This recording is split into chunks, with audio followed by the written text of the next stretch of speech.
Alors, vous parlez avec raison d'Emmanuel Macron, puisque c'est le président de la République, mais il y a une autre force politique qui monte dans le cadre de cette élection présidentielle, c'est Jean-Luc Mélenchon et la France insoumise. Vous disiez il y a quelques instants que plusieurs électeurs de la France insoumise pourraient vous rejoindre.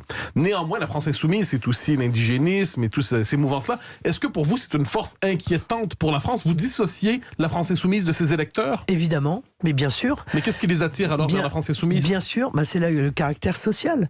Voilà, il y a beaucoup d'électeurs français qui se tournent vers la France insoumise parce qu'ils pensent que c'est eux qui ont les réponses sociales, et ils ont tort d'ailleurs. Parce qu'avec un programme à 250 milliards de dépenses et 100% d'impôts sur les plus riches, tout ça, ça ne tient pas la route sur le plan économique.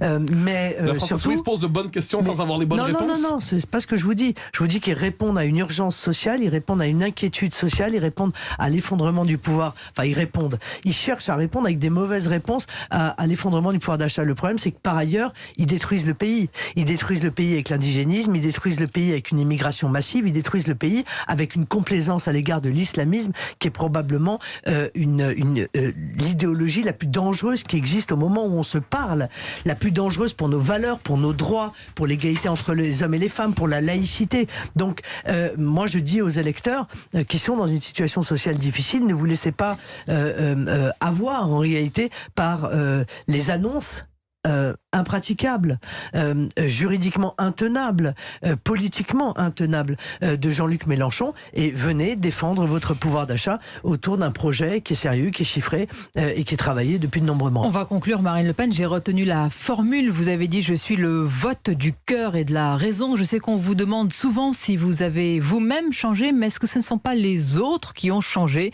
plutôt à votre égard? Peut-être aussi, faut-il le dire, vos adversaires politiques, certains médias également, peut-être. Je vous pose la question, est-ce que ce ne sont pas les autres qui ont changé? On a peut-être tous fait un bout de chemin. Merci Marine Le Pen d'avoir répondu ce matin.